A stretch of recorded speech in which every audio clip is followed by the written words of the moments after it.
My friend, welcome to the world's best kept secret podcast, the podcast that shows spiritual entrepreneurs how to clarify their message and then how to turn that clarity into revenue.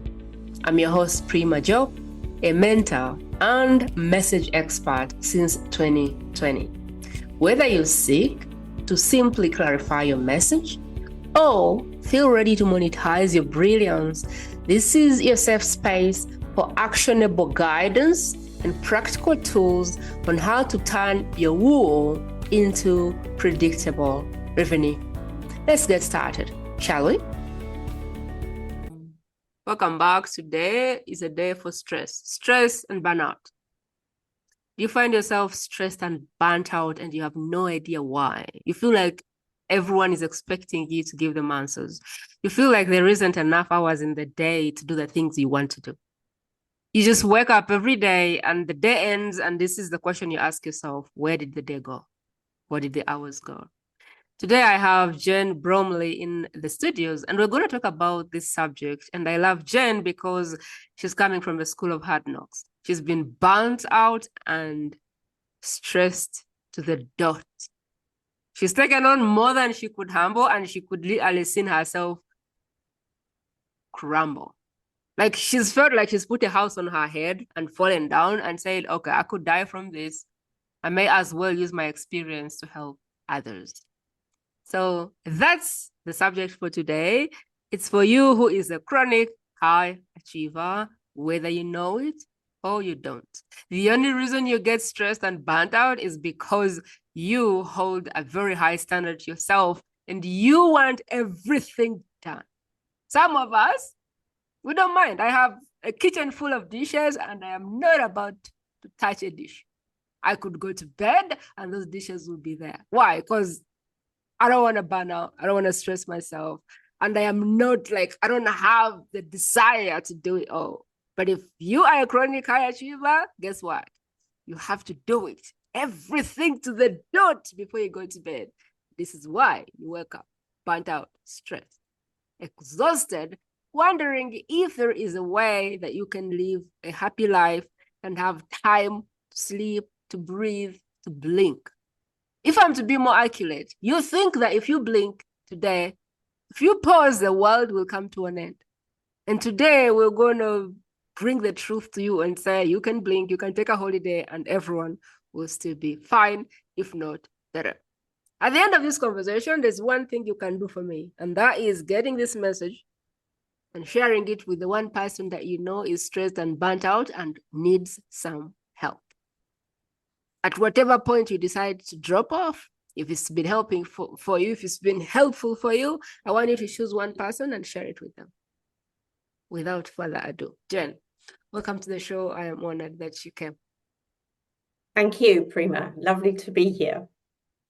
What did I leave out when I was bringing you up that you felt was more, what was really necessary for the listener to understand before we get into the work? So you talked about who they are beautifully, you described it beautifully.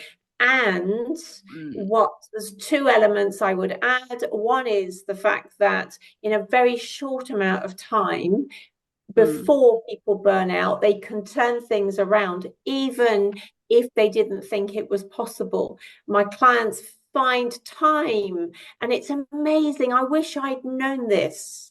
And then when they realize that there's a better way of going about it, then they actually find that they can give themselves what they need. They can nourish themselves. And as a result, they get to the point where they actually look forward to life every day. And they love looking back on how they showed up during each day. I love this. So you're saying before the burnout, there is phases to that. You can catch yourself and go, I am headed for burnout. Walk me through that. Like, how does that look like? How do I now go, okay, it's not yet shown up, but I'm really headed there. Or this could mean that I'm about to literally break into burnout. Yes, exactly. I wish I'd had someone to tell me that before I burnt out. So what you'll do is, to start with, you'll find that you're trying to hold it all together, but you feel a bit on edge. You feel like it's all happening. It just never really stops. And Mm, you'll feel that actually people are starting to ask you too much. And then you'll get to the point where other symptoms, so you start to get irritable. You won't be sleeping as well. You will feel that you're actually having to force yourself out of bed in the morning. You'll find that if you're not careful, on a Sunday evening, you start to feel heavy, and a Monday just feels really, really challenging. If it mm, carries on to the next level, you'll start to have a suspicion you're not performing as well as you used to. You'll start to snap at people. You'll start to notice that your friends and your family are a little bit more cautious around you than they used to be. But you'll also miss the easy conversations, all the laughter, all the depth and the real connection that you used to have with them. And you'll miss the fact that you never feel you've got, above all, you'll miss the fact that you never seem to have time to just stop, to just do what your body wants to do at that moment. And mm, if it carries on, you'll start to notice other symptoms with your body. So with me, for instance, I started bruising easily, all sorts of things. I lost a friend because I didn't realize how uptight I was. And I got annoyed with her when I was feeling too exhausted. And so those are some of the key things. And also you'll notice that your performance levels just don't, however hard you try, you don't seem to be able to get to that ease, to that on top of things feeling any longer. mm, And in fact, the feeling of peace, the feeling of being able to easily relax, the feeling of being able to just let go, you don't know how to get back there any longer. I like listen to your body. It's always talking to you. I don't even notice any of that. My body just tells me, like when I am overworking, over showing up, my body in the morning will always say, I don't want to get up, sleep. And if I try to walk, it will feel dizzy. If I try to do anything, I'll get like a headache. My eyes will fail to open. I'll be like, okay, you know what? Go to bed. And that happens every time I cheat my sleep and sleep like for less. My body always says, no, this is not allowed. So, yeah, listen to your body. Jen, I want to drop into your story. Tell us about your own experience. I know this has been your story, like big story. Tell us about that and how it went for you. So I've worked for many years in corporate. Mm, I'd been that reliable, the person that everyone relied on, the person that people turned to. I was the person who always had some good answers, and I was proud of the fact. I liked the fact that I was good. mm, And then I ran my own company, and I always showed up. My customers were more important than I was going to make it work. To be honest, I was trying to prove myself over and over and over, and that is underneath it what a lot of us mm, feel. It's our self-doubts and our desire to prove that we're good enough that actually gets us into the difficult situations. And then I started to notice symptoms, but I just kept on pushing through, didn't think I had a choice. And it kept on and it kept on. And I kept on thinking, no, it will be fine. And I kept on adjusting, but I wasn't really listening to my body. I didn't think my body knew the answer. I thought my mm, mind was more smart. But what I didn't realize is it was actually fear and my mind that was giving me really bad advice. And then one day, I didn't wake up. 16 hours later, I woke up, but I couldn't go anywhere. I couldn't move. And wow. and I'm going to be honest, in a way, it was a relief. I was to start with, it was like, oh, I've got no choice now. Oh, I can just do what I really want to do. Oh, I can just sleep. And it felt great. Mm, But But when I finally had enough energy to go to the doctor said, I don't have a pill for you. I don't have any real answers for you. And it took me ages to heal. And at times I was worried I wasn't going to heal. Having said that, I then, bit by bit, I was determined I was going to heal. I was determined. And there were setbacks. There were times when I felt better and then it went worse again. And eventually, bit by bit, I got better. And I learned so much, Prima, from it. And I then went on to learn that I could have actually, if only I'd known the symptoms, I could have turned it around and saved myself all that grief. And the amazing thing is, I have learned that even being busy, if I give myself what my body needs, if I feed myself what actually gives me joy and gives me space and makes me feel really good, then my energy levels are great. People say, wow, but you really live, don't you? And I feel so alive, and I feel I'm becoming the best version of myself, not because I'm pushing myself, because I don't do that any longer, but instead because I'm giving myself, and it's almost like it's lifting me up. And it's a wonderful journey. And what a pity it was so hard to learn. You made me laugh because my tendency is to work, lose myself, and then wake up, look at my clock, and it says 3 a.m. What I've learned to do is I have learned to set an alarm clock to go to bed. Never want to get up, but want to go to bed. Like, I have a way of losing myself in the work every day. Like, I just sit and work and forget. And sometimes my husband will come and say, it's 3 a.m. I'm like, oh, okay, is it? I'm coming to bed. But I have to set an alarm for that. And so I'm listening to you and going, wow. But for me, what happens is in the weekend, I intentionally don't do things. I intentionally sleep in, eat, go back to bed. I intentionally lazy myself out in the weekend because I don't know. I just think my body deserves a disconnect, a detox, whatever. So I love where we are going with this. Really, I do. My question is, if I was burnt out, maybe more than once, and I don't know what I'm doing wrong, and I want to start moving from that to a journey of getting my sanity back, doing what I can, and being okay with that. What does that journey look like? So the journey looks like actually saying to yourself, do I really want to carry on this way? If you've got children, is this the example that I really want my children to see from me? And do I really want to look back at my life and think that I pushed myself so hard, or do I want to thrive? It's really, are you going to vote for yourself, or are you going to come from a place of fear where your mind is controlling you? So that is the first step. Okay. And then what I have found the best thing to do is to actually sit down, and in the course that I provide, we design the life that will make you thrive. Okay.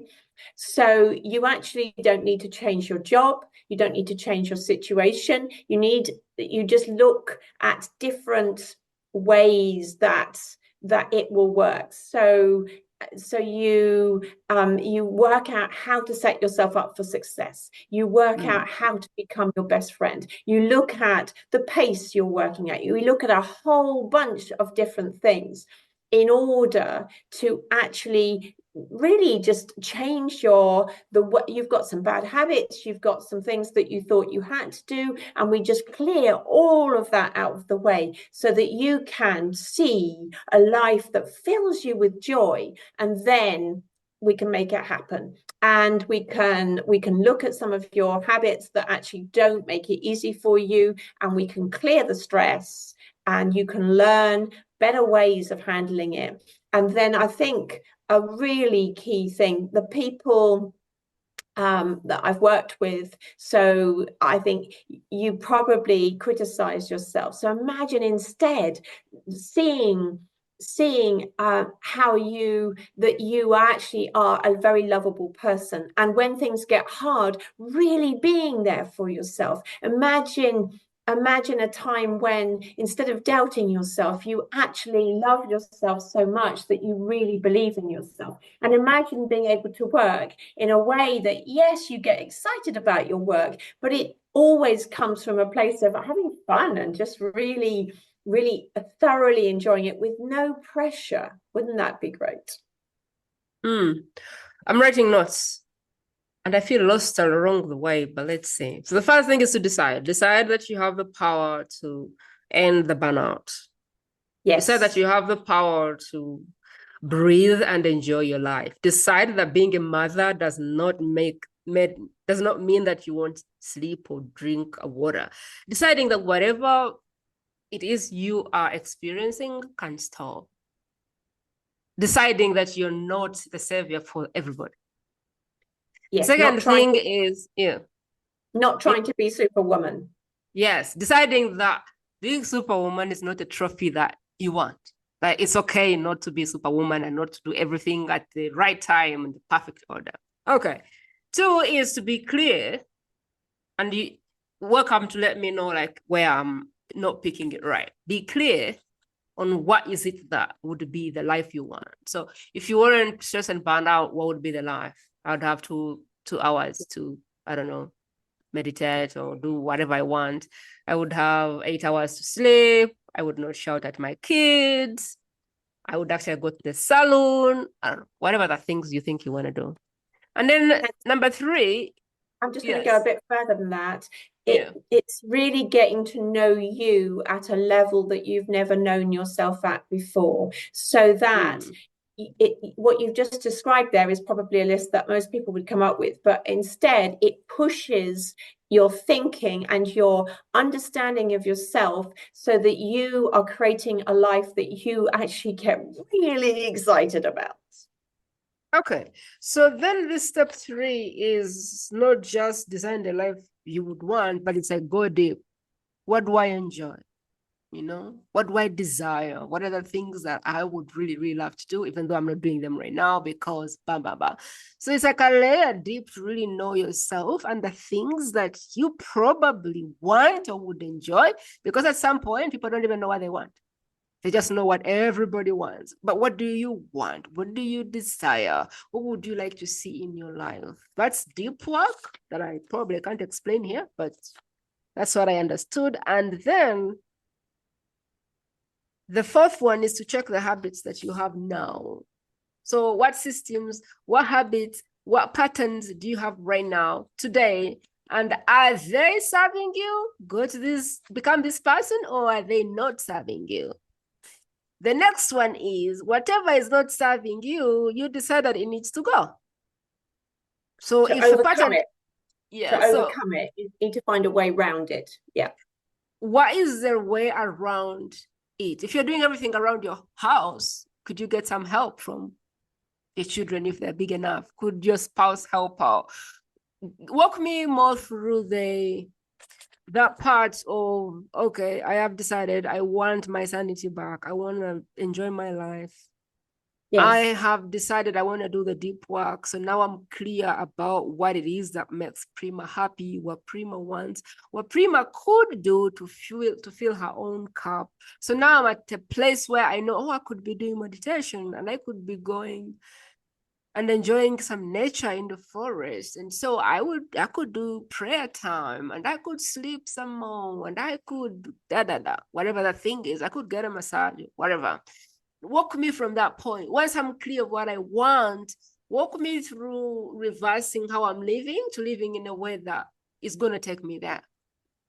Okay. So most people at that point go, well, that's great, but I can't find more time. And the interesting thing is maybe it's best if we actually focus on some of the examples. So I had, for instance, one client who she told me for years, I can't find the time, but she was getting every single bug and illness that was going. Her immune system couldn't take it any longer. She was literally trying to be super commercial manager at her company, and also she was trying to be super mom and super wife as well. And then, so we sat down and we found her the time, and we found a way to solve the thing. And within no time, we actually found 20% more time. We found a way to get her 20% reduction in her busyness. Another client of mine, she was on her knees. She was just so stressed, and she had set up all sorts of processes so that other people in the team she worked with could do them, but she always prioritized everyone else above herself, and she was crying every time I saw her. She was just so fed up. So what we did is it was a case of the mindset shifts and seeing how she could set herself up to make it much easier, so that she could learn about herself and see where she thought it was her job. Most people think it's their job. And obviously the jobs are very busy, but she didn't realize the things she was doing that were making it so much harder for her. Another person that I worked with, she had just never put a limit on how much that she would work. She was allowing her company to push her and to push her and to push her. And then she got a new manager, and the manager started to criticize her the moment he walked in through the door. And she was so close to burning out. She couldn't take it any longer. But interesting enough, she went through the program.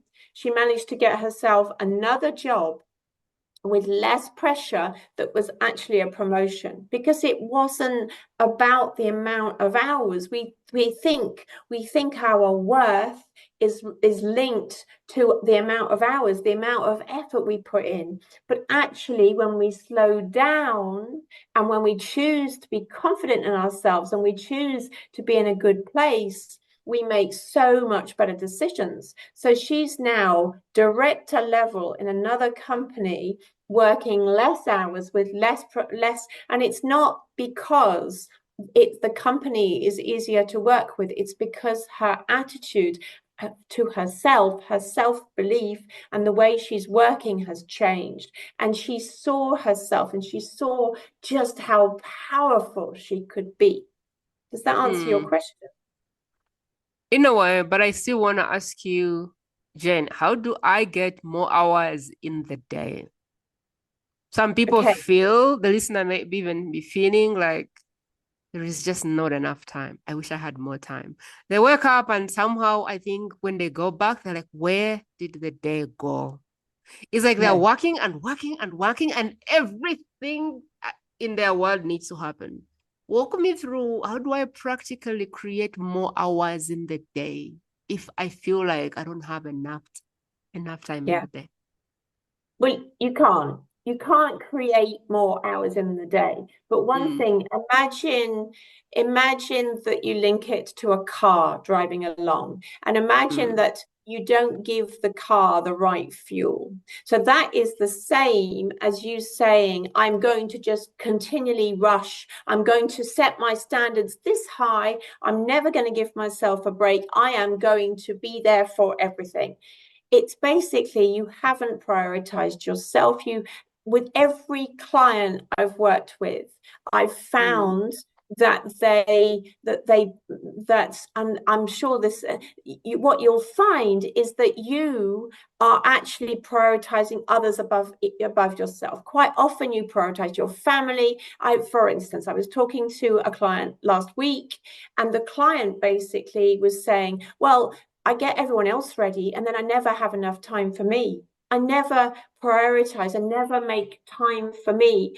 And what it is it's our mindset that is making us think we don't have enough time, and therefore we just have to look at the particular situation, and we just have to dive into your situation and find out what you're doing that's just making it ridiculous. You only have 24 hours in the day. And the problem is, if you keep on giving that car the wrong fuel or not enough of the right fuel, don't be surprised if the car actually struggles. And if you struggle, you're suddenly really struggling to wake up in the morning, and you're really struggling and you're being irritable. It's just, we're not machines. Why are we trying to treat ourselves like machines that work 24 hours a day? We aren't designed to work that way. And the problem is that you go into sympathetic mode. And when you get into sympathetic mode, which is fight or flight, this is your nervous system, what it means is you think you don't have enough hours in the day, even if you do, because you're now in fight or flight. You think there's a string of bears chasing you behind you because it's gone on for so long, and you convince yourself that even if you wanted to slow up, you're like, oh, I can't, there must be things I should be doing. And every single client I've worked with, and I've worked with many clients, and they've all thought, I don't have time. I just don't have time. And every single client, often within 2 hours, we've found their time. There is a saying, I don't know who said it, but if the president of the United States has an hour to go to the gym, you sure have an hour to take it yourself. As you shared, I was taking notes and reflecting on how I do this, because I am very good at stopping. Like, I'm very good at stopping, and there could be a mess just in front of me, and I'll be like, no, I'll take a nap. Like, I am very good at saying that is supposed to be done. I don't know if it's supposed to be done by me, or if it's supposed to be done now, but right now my body doesn't have the fuel to do it, and so I won't do it. And so I was taking notes here and wondering how I do this, and I had like a small list I created. The first thing is really deciding what superwoman is for you. For me, superwoman is seeing the mess and knowing that I don't have the fuel to take care of it, and knowing that if I leave that mess there, we'll still be fine. For me, that's the definition of superwoman. Not losing myself and my sanity in trying to make everything perfect.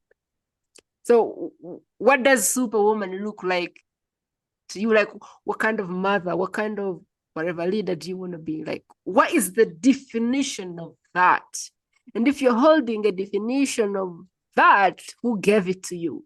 Make your own definition of what being awesome or being reliable or being at whatever that is. 2 is really understanding that until you prioritize you, there is no one that you can take care of. If you don't service your car, for example, there'll be a time when everything is full of alarms, and that means you might risk killing yourself. So just like we can't drive a car for years and years and years, your body cannot just go and go. Even machines need a rest. The only thing you're comparing yourself to in this point is a robot. And we can all agree that if we started to compete with a robot, we would lose. So you're not a robot. Allow yourself to really like shut down so that you can fuel that cup, so that you can pour from it. It's like, if you're not doing the things that fill you up, if you're not taking that massage, if you're not taking that sleep, if you're not taking that walk, if you're not journaling some stuff, if you're not taking the time to just sit still, where will you get what to give another person? So it's like you're behaving like someone on the plane has a problem and they are rushing to save everybody else. But when you look at them, they don't have a mask on. Like, stop doing that. Because you won't be able to take care of the person, whether it's your child or whatever, unless you have your own mask on, if it makes sense. So really prioritizing others is like having your child on the plane and trying to save that child before you save yourself. What use is the child outside the world when you're dead? That's kind of the principle. Then the other thing I wrote down is boundaries. We're really creating boundaries and finding that good way to say no to things. I find that a lot of people have issues saying no because it feels awkward and mean and they feel like bad people. But there is a no that feels good. So find that. When my husband comes and says, I want you to help me with that, I'll be like, no. And I will smile. I'll be like, no, love you. And that makes me feel good and makes him feel like it's a little bit jokey. I'd be like, no, thanks, but love you. So it's no, I don't want to do that, but I still love you. So what is that no that feels good for you? Before I used to say, nope, I would feel good, but he wouldn't. He would feel like, so you don't want to help me, blah, blah. And then I was like, I still love you, but I don't want to do that thing because I don't have the energy for it. So I had to find like a way to say no and still communicate that I'm not being mean or unhelpful or that I hate you. So I started to say no, but I love you. And now he laughs. He's like, oh God, okay. So what is that no that feels good? What is that boundary that makes you feel like you're still a good person? Because I think most people who burn themselves out, inherently they are good people, but like being good is getting you to that place. Then the other thing I wrote is ask for help. What needs to be done? Does it have to be done by you? Or is there someone around you who would be willing and able to help you? And asking for help does not get to be a weakness, but it gets to be a strength. Because it is through this that you can literally free some hours and see more hours in the day because you're not trying to do everything at the same time for everybody. Jane, what did I leave there? And was this helpful? Was this contributory to the message that we were trying to deliver? Yes, indeed, because seeing it from different angles helps different people, coming from different ways. So the thing is that all of the things you said, you talked about saying no and feeling good about it. And you also said about asking for help. When it comes down to it, it's the underlying. So a lot of people, when they say no, they feel guilty. So so what we do in the course is we look at, okay, the really fast track way I find, do you really want your children to live this way? And that really clarifies it for people. And they immediately find a list. So it could be boundaries, it could be asking for help, it could be paying someone to do something. Those are the easy things really but they have to go, actually, it's about prioritizing me. And most people have an issue about prioritizing themselves. I just remembered something else. I think the most important list is not a to-do list, but it's a drop-off list. Create a list of things that you need to stop doing. Most things that people do, you can drop them and nothing will happen. And so what are you doing that doesn't have to be done? And just put it on a list called a drop-off. I think that's the fastest way to create more time. But also, I think great examples, really great examples. Yes. I think there's all my clients are finding different things that work for them, but you've just come up with a whole bunch of examples that would work well for you. So that's brilliant. The other thing for me is I really love this inner work. I love whatever the thing you have to do. Is it healing? Is it subconscious reprogramming? What is it that you have to do to shed off the beliefs, to shed off the systems, to shed off the programs that are installed in you? Because a lot of things we are doing is because of guilt, shame, blame, and beliefs. Like my friend used to burn herself out because she was convinced that she wouldn't be a good wife if she didn't cook. And I was like, really? Well, yes. Like, have you asked him? Like, have you asked him to see if that is his definition of a good wife? She's like, no, but I have to. I'm like, huh? And I said to him, when I asked Matt what a good wife was, his answer was, you're a good wife to me when you're chasing your dreams and you're sitting on that podcast and you're happy and you're letting everybody else do the $1 work in the house that needs to be done. And I'm like, what? Don't you want me to cook? Because I couldn't care who cooks the food. I couldn't care who cleans the house. I just want you to be building your dream. I want you to be happy. I want you to impact the world, because when I married you, that is what attracted me to you. And so whatever you do, I just want you to keep chasing your vision, your mission, and serve people and feel happy. And I just want you to let me know, what can I do to support that? I couldn't care if you never touched a thing in this house, to clean it, to wash it, to cook it. I'm like, wow. Yes. So then I was doing all these things that didn't even contribute to the game I was trying to win, which is the game of being a good wife. And so I shared this story with my friend, and she was like, really? She had a conversation very hesitantly, and the man said, I don't know. I don't care who cooks the food. I just want to eat. And she's like, I spent hours cooking for that man, and he doesn't even want the food. She was angry. And I was like, yeah, but that's hours and hours you can save by not cooking, by getting somebody else to cook, because he clearly doesn't care.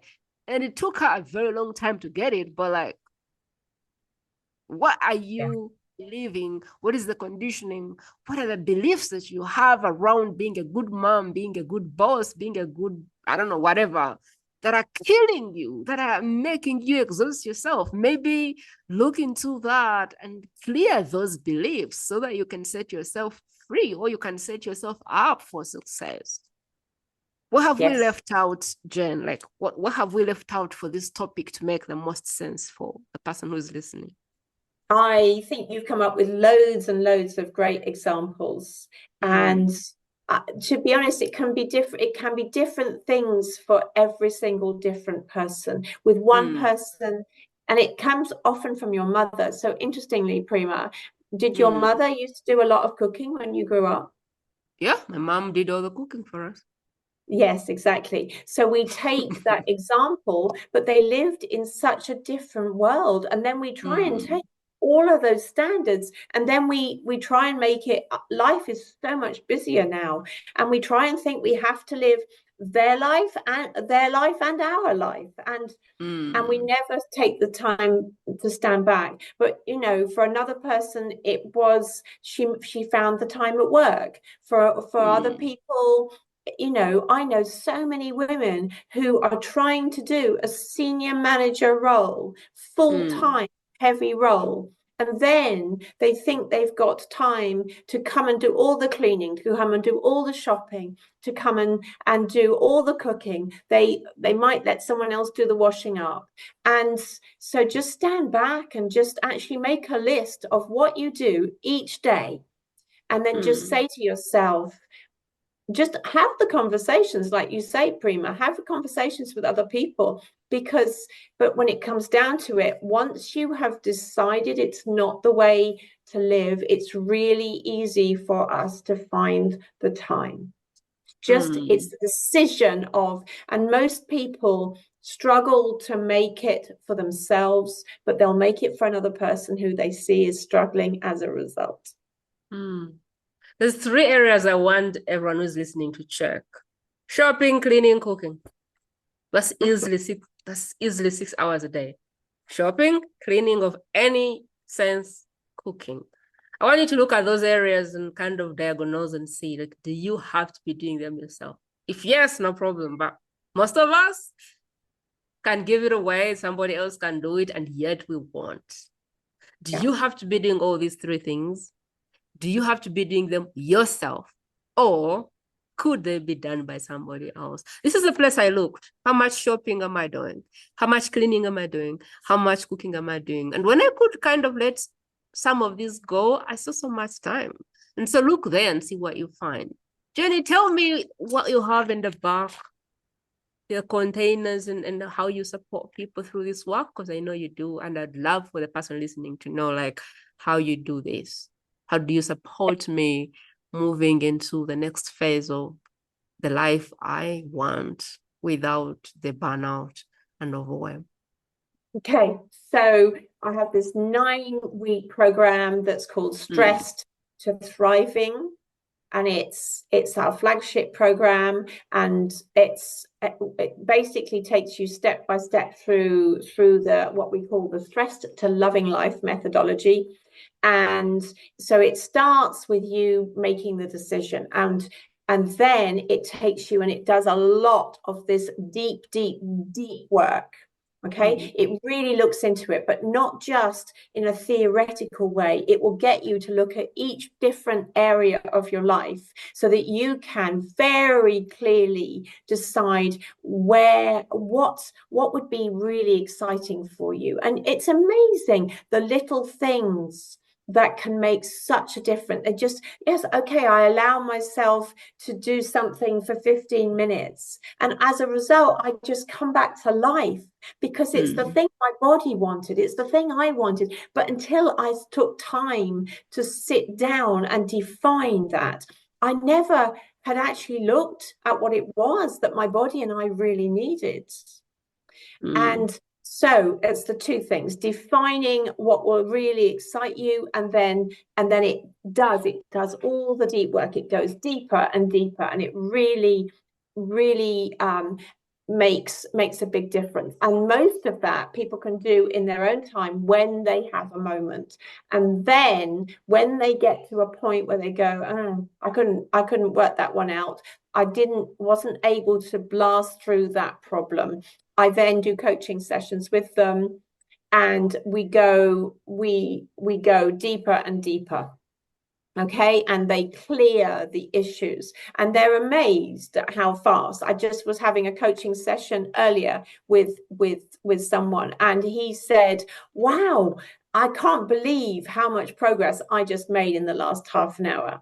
So and then it's a case of learning to become their best friends. I don't think we realize how little love we show ourselves, and I don't think we have any idea of just how powerful it is to treat yourself every single day as your best friend. What would you say to yourself if you were going to be really kind? If you were having a bad day, how would you support yourself? If you what would you do to be there and to show yourself signs of love throughout every single day? Okay, what are the parts of your life where you're not accepting yourself? So how can you start actually showing those parts love? And we don't realize just how incredibly powerful self-love is. And I actually have a separate course all about learning to love yourself. But the Stressed to Thriving 9-week program includes a module on that. And then we have coaching sessions where we make sure that you are actually seeing who you really are when you're not stressed, when you're not the shadow of yourself, when you actually feel great and you feel on top of things, and you're like, wow, life just got easier and it feels so good. You've made time for yourself. You've actually given yourself what you need. And then you're like, I can't believe how good I feel about who I am. And then we embody the whole thing. It's really important to feel the feelings of for instance, of self-love, and also to be in your body and to really feel like what it is, because you can learn it theoretically, but until you make it a rock solid habit, that's why it's 9 weeks. Okay, until you consistently make it a part of your life, and every day you're showing up like that, then it's only in your head, and you can forget the habit. So it's about creating a habit that will stick after the 9 weeks. And people just say, wow, I can't believe how much I didn't know myself. They say, I can't believe how good it is to feel that I'm my best friend. I can't believe that in such a short amount of time, I've gone from dragging myself around, thinking that I just had to exist, to actually thrive, feeling that I'm really, really thriving. So Stress to Thriving, how to become your best friend, because if you are dealing with your best friend or the person you love the most, you would give yourself more grace. You'd be more empathetic. You wouldn't be doing what you're doing right now that is burning you out. So I love this program. And all the links to talk to Jenny, book a call and see which of those is a fit for you will be in the show notes. Be sure to check that out, or in a pinned comment. Be sure to check that out. If Jenny is your expert, because most people who listen to this podcast are intuitive. So, if you know that she's your expert, you just know in your body, that you want to work with her. So if that's you, book a call, and get on your journey to literally moving from stress to thriving. Ultimately, the way that this podcast works is like this. There's three things happening. We have Jenny. Jenny is a messenger. She has her message. And that message is to eliminate or control or, I don't know, reduce burnout in the world and have people that are happier, more relaxed, make the world a better place, to reduce the pain and suffering that comes with burnout and stress. Happier families, happier people. Prima is here, and Prima's message is really translate the soul. Jen has a soul that is full of information, but she's inside the mix. So I am translating what she does in a way that you can get it. And if you've been with us, you may have noticed more clarity as I went through, because that's kind of my gift, translating the song. And if you're here listening, you've been chosen to be at the bottom of this triangle. And what that means is as you can see, if you're not there, it will fall. So you're like the transporter, the vessel that is holding this message. And the one thing you can do to help this work, if it's helping you, if it's serving you, is pause and go, I have been chosen to be the vessel of this message, which is why you have come to watch it. What this is telling me is that you have one person that is 1 degree separation who has the ability to transform their message through Jen's message. And so what I would love for you to do is pause and think who it is, scroll through your phone and send them a private message. Just say, I watched this and I thought about you. But think, who is the person that is stressed and burnt out right now that could use some more time and sanity in their day? And if you ask that question, that person will come right screaming at you, because this person is literally 1 degree separation. And that is why you're watching this message, because you have the person for who this message will be life-changing. Or maybe it's you. I never know. Maybe it's you and you're like, oh my God, give me the link. I can't wait. Whatever it is, be the transporter, because that is really why I would imagine you're watching this video. Of course, on top of that, grab your app and see what options you have. Can you rate? Can you review? Can you follow? Can you subscribe? Can you comment? I don't know. I don't know all of the algorithm and everything. But whatever you're allowed to do, that is because they're giving you power to decide how many people get to see this episode. So use it to your ability based on how you feel and how this served you. Jenny, we're winding up, but I wonder what you would like to leave us with. I would like to leave you with the message that you are a very, very special person. You are such a beautiful person, and you have so much to give to the world. So when will you actually choose to give yourself what you want, what you need in order to shine? And by giving that to yourself, you give others permission to shine too. I love it. I love it. I love it. The only message I would probably end with is the best gift you can give to the world, to the loved ones, to those who serve, is the gift of taking care of yourself. Because when you take care of yourself, you allow them to take from you. So the only way to pour into others successfully over a long time is to pour into yourself first. And prioritizing yourself is not selfish, but you have to do it to really get off the burnt out and I don't know, all these things, burnt out, stressed, overwhelmed. It's really redefining what taking care of yourself means. Doesn't mean you're selfish, doesn't mean you're bad, it shouldn't carry guilt. It just means you're giving yourself a chance to serve at your maximum level. And everyone needs that. Like before I came to this podcast, I took 30 minutes just there.